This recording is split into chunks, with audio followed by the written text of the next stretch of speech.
দেখেন জলের কি অবস্থা। ধান এই যে তলায় রয়েছে। এই যে এই পাশে যে দাদার জমি, সেই দাদা যে আমাদের জমির উপরে খাড়া করে ধান রাখছে, কারণ তার ধান এই যে মাটির সাথে মিশে গেছে জলে তলিয়ে।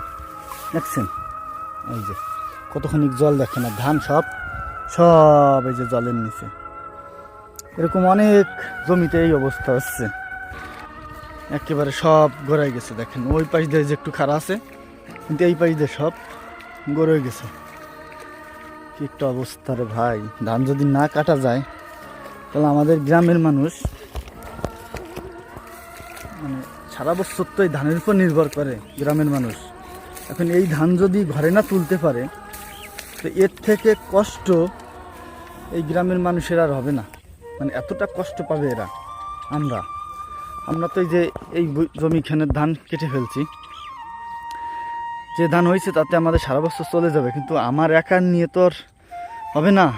সবাই আছে, বিলি হাজার হাজার বিঘা জমি আছে, এরকম অনেক ধান গড়ে গেছে।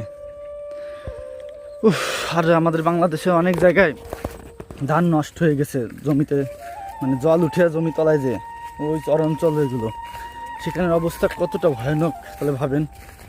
তারা কৃষকেরা কান্না করতেছে, সেই ধানের জলের নিচ থেকে ধান ধরতেছে, দেখতেছে আর কান্না করে সেই ধানের উপরে গড়া করে দিচ্ছে। খুবই খারাপ অবস্থা। তো ভগবান আসলে কি ওনার বিচার বুঝি না। এর আগে ঝড় বৃষ্টি নাই, যে ধান কাটা শুরু হয়েছে সেই ঝড় বৃষ্টিও শুরু হয়ে গেছে। উনি কি মানুষকে পরীক্ষা করে না কি বিপদের সময়? মানে এমনিও ধান উঠাতে সবাই ব্যস্ত, এই সময় আবার বিপদ দেয়, ঝড় দেয়, বৃষ্টি দেয়, জল দেয়। অন্য সময় যখন ধান হয় না তখন ঝড় বৃষ্টি দিলে কি হয় সব দেখেন। এখানে শুকনা, কারণ এখানে একেবারে রাস্তার কাছে। কি যে হবে কে জানে।